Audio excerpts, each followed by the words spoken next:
Bugun men juda muhim mavzuni tushuntiraman. Pensiya tanlashda odamlar qanday qilib har oy 1 million, 1 million, hatto 2 million so'mgacha pulni yo'qotib qo'yishi mumkin. Bu gap faqat pensiya chiqqan odamga tegishli emas. Bu sizning ota-onangizga, turmush o'rtog'ingizga, opangizga, akangizga, hatto o'zingizning kelajakdagi daromadingizga ham bevosita aloqador. Ko'pchilik pensiya jamg'armasiga boradi. Xodim nima desa, shuni to'g'ri deb qabul qiladi. Ariza yozadi va keyin yillar davomida kamroq pul olib yuradi.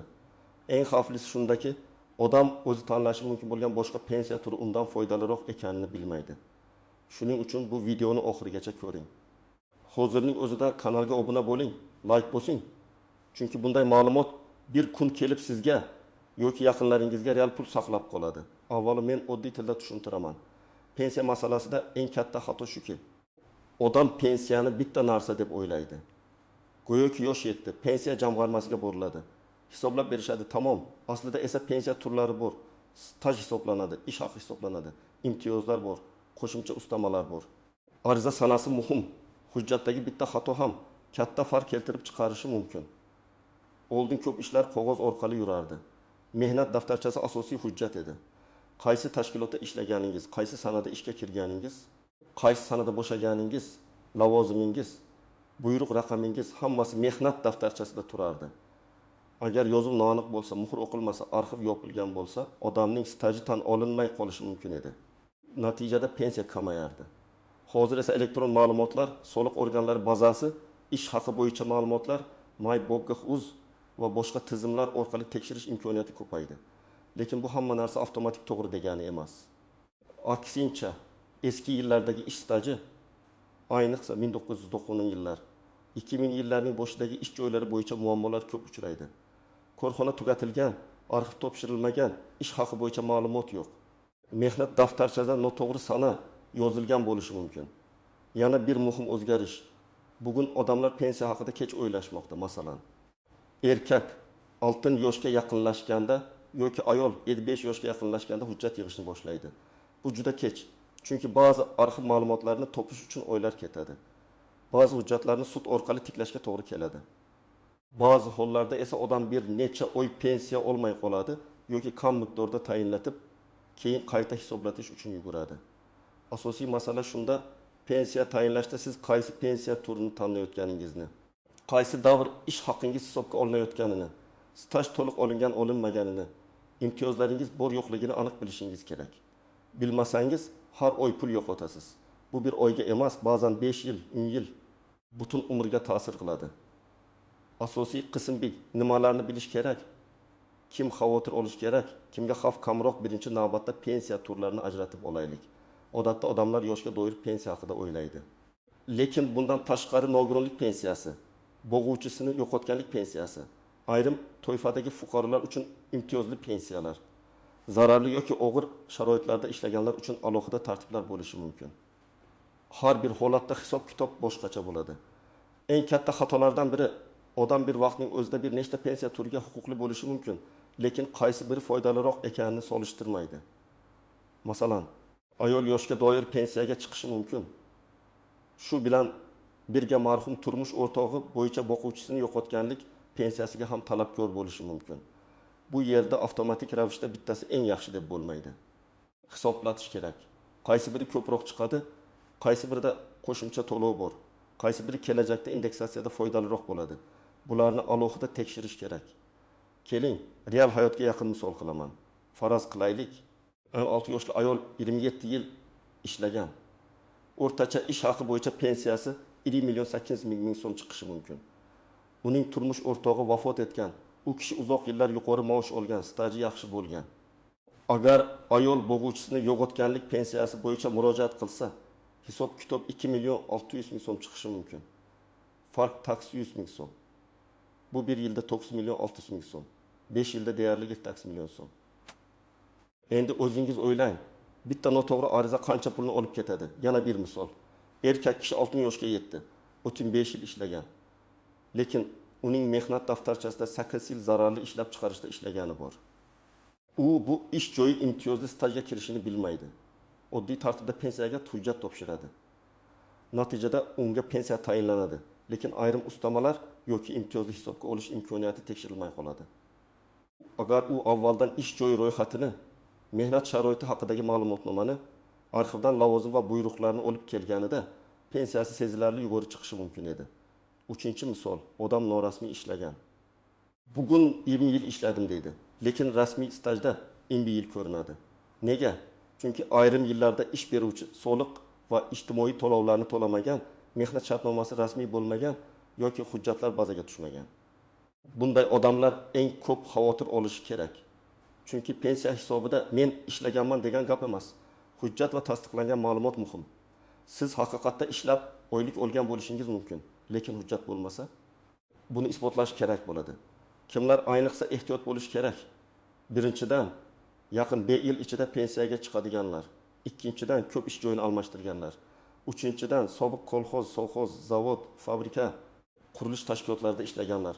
To'rtinchidan, zararli, og'ir yoki maxsus sharoitda ishlaganlar. Beshinchidan, farzand parvarishi, harbiy xizmat, o'qish, nogiron farzand parvarishi kabi davrlari bor odamlar.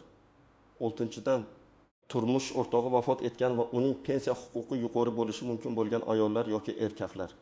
Kimlarga xavf kamroq? Agar siz oxirgi 15-20 yil davomida bitta yoki ikkita yirik rasmiy tashkilotda ishlagan bo'lsangiz, ish beruvchi barcha to'lovlarni to'lagan bo'lsa, elektron mehnat daftarchangiz to'liq bo'lsa, ish haqi bazada ko'rinsa, hujjatlaringiz tartibli bo'lsa, xavf kamroq, lekin baribir tekshirish kerak. Chunki hatto davlat tashkilotlarida ham lavozim noto'g'ri kiritilgan, ishga kirgan sana boshqa, bo'shagan sana boshqa, ish haqi noto'liq ko'rsatilgan holatlar bo'ladi.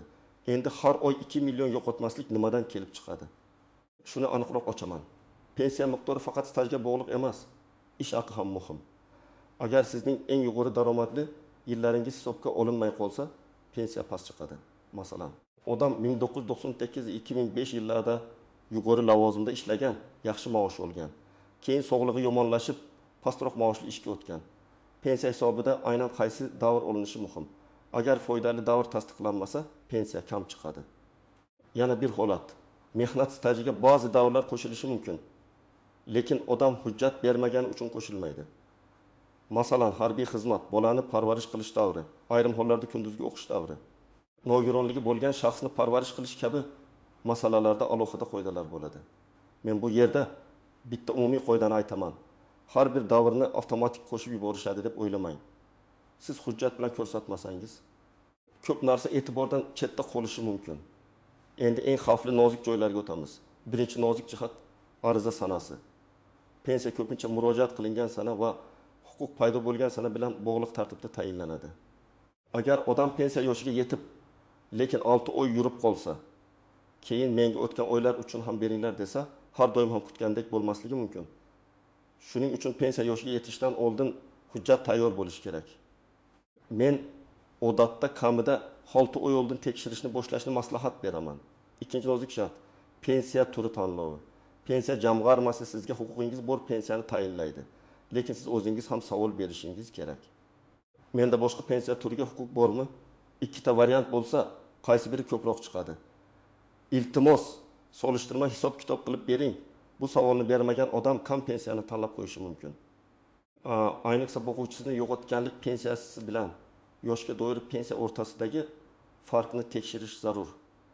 Uchinchi nozik jihat, ish haqi ma'lumotnomasi. Ayrim odamlar stajni isbotlaydi, lekin oylik ma'lumotini olib kelmaydi. Natijada staj bor, ammo ish haqi past ko'rsatkichlar bo'yicha hisoblanadi. Masalan, odam sobiq korxonada eng yil bosh hisobchi bo'lib ishlagan, lekin arxivdan ish haqi ma'lumotnomasi olinmagan. Pensiya umumiy ma'lumotlar asosida hisoblanib past chiqishi mumkin. Keyin odam men u paytda juda yaxshi oylik olganman deydi. To'g'ri, lekin buni hujjat bilan tasdiqlash kerak. To'rtinchi nozik jihat, mehnat daftarchasida xatolar. Bitta harf xatosi ham muammo bo'lishi mumkin. Familiya eski pasportda boshqacha, nikohdan keyin boshqacha, mehnat daftarchasi desa 3-ko'rinishda yozilgan bo'lsa, pensiya jamg'armasi qo'shimcha tasdiq so'rashi mumkin. Ishga qabul qilish buyrug'i bor, lekin bo'shash buyrug'i yo'q. Muhr noaniq, lavozim ro'yxatda bor, lekin yozuv qisqartirilgan. Mana shunday mayda ko'ringan narsalar pensiya hisobiga ta'sir qiladi. 5-nozik jihat imtiyozli staj. Zararli yoki og'ir sharoitlarda ishlagan odamlar men zavod ishlaganman deb o'ylaydi, Lekin imtiyoz uchun faqat zavod nomi yetmaydi. Lavozim, seks, ish turi, ish sharoiti ro'yxatga mos kelishi, to'liq ish kuni bandligi kabi holatlar tekshirilishi mumkin. Masalan, bir korxonada 2 odam ishlagan. Biri bevosita zararli sexda, ikkinchisi ma'muriy binoda. Ikkalasining korxonasi bir xil. Lekin imtiyoz huquqi bir xil bo'lmasligi mumkin.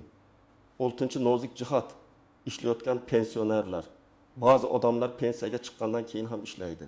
Ishlayotgan pensioner uchun pensiya to'lovi qayta hisoblash, qo'shimcha stajning ta'siri kabi masalalarni alohida tekshirish kerak.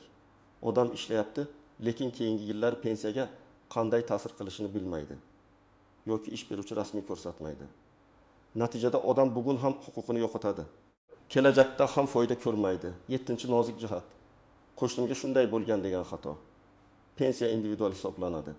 Qo'shningiz bilan yoshingiz bir xil bo'lishi mumkin, lekin staj, ish haqi, imtiyoz, oilaviy holat, nogironlik, qaramog'idagi shaxslar hujjat sifati mutlaqo boshqacha.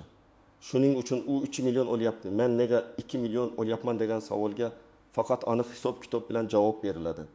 8-nozik jihat qaror nusxasini olmaslik. Ko'pchilik pensiya tayinlangandan keyin faqat plastik kartaga pul tushishini kutadi. Men esa har doim aytaman, pensiya tayinlash bo'yicha qaror, hisob-kitob varaqasi, qaysi staj davrlari olingani, qaysi ish haqi davri hisobga kiritilgani haqida ma'lumotni ko'rishga harakat qiling. Siz nimaga imzo chekayotganingizni bilishingiz kerak. Agar biror davr kiritilmagan bo'lsa, darhol sababini so'rang. 9-nozik jihat qayta hisoblash. Agar pensiya tayinlangandan keyin yangi hujjat topilsa, masalan, arxivdan 7 yillik ish haqi ma'lumotnomasi chiqsa yoki ilgari tan olinmagan staj tasdiqlansa, qayta hisoblash masalasini ko'tarish mumkin. Lekin odamlar endi kech bo'ldi deb o'ylaydi. Har doim ham kech emas. Buning uchun yozma ariza, tasdiqlovchi hujjatlar va hisob-kitobni qayta ko'rib chiqish talabi kerak bo'ladi.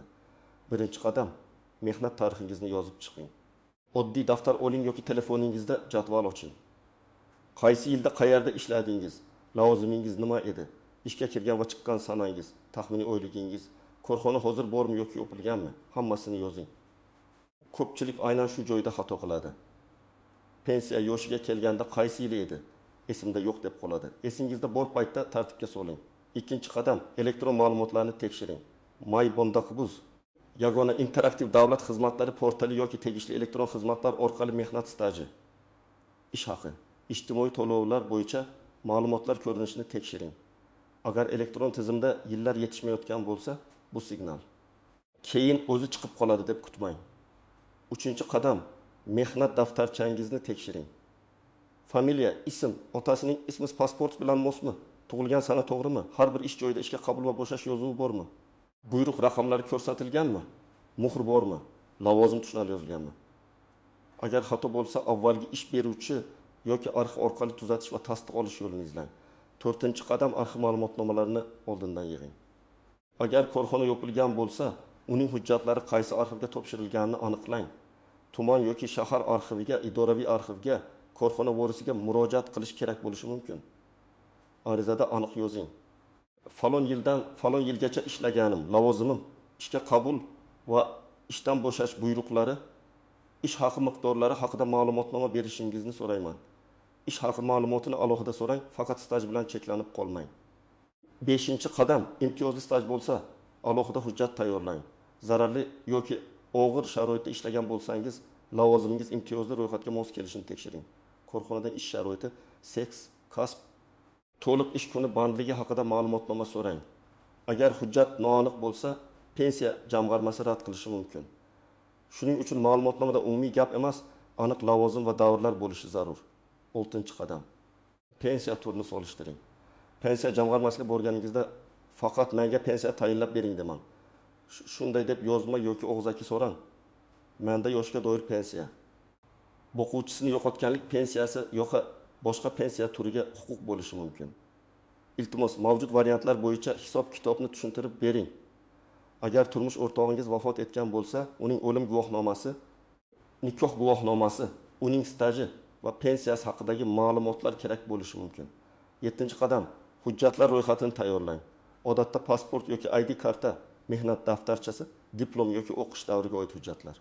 Harbay bilet, nikoh yoki ajrim hujjatlari, farzandlar tug'ilganlik guvohnomalari, ish haqi ma'lumotnomalari, arxiv ma'lumotnomalari, nogironlik yoki parvarish bilan bog'liq hujjatlar kerak bo'lishi mumkin. Har bir holatda ro'yxat farq qiladi. Shuning uchun pensiya jamg'armasidan aniq ro'yxatni yozma ko'rinishda olishga harakat qiling. 8-qadam, ariza yozishda ehtiyot bo'ling. Arizada qaysi pensiya turini so'rayotganingiz muhim. Agar ishonchingiz komil bo'lmasa, avval maslahat oling, hisob-kitobni so'rang. Eng foydali pensiya turini aniqlash uchun hisob-kitob qilib berishingizni so'rayman degan mazmunda murojaat qilish ham foydali. Har bir topshirgan hujjatingizdan nusxa oling. Qabul qilingan sanani saqlang. 9-qadam, tayinlangan pensiyani tekshiring. Pul tushdi, tamom demang. Pensiya miqdori qanday hisoblanganini so'rang.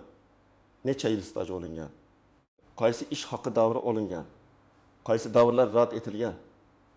Nega rad etilgan? Agar rozi bo'lmasangiz, yozma tushuntirish so'rang. Og'zaki javob bilan cheklanib qolmang. Yozma javob keyingi shikoyat yoki qayta hisoblash uchun kerak bo'ladi.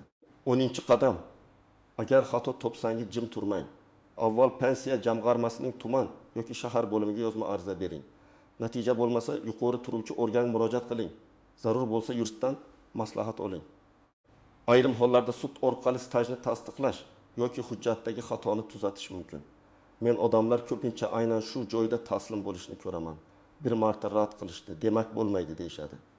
Yo'q, agar sizda hujjat yoki guvohlik asoslari bo'lsa, masalani oxirigacha olib borish kerak.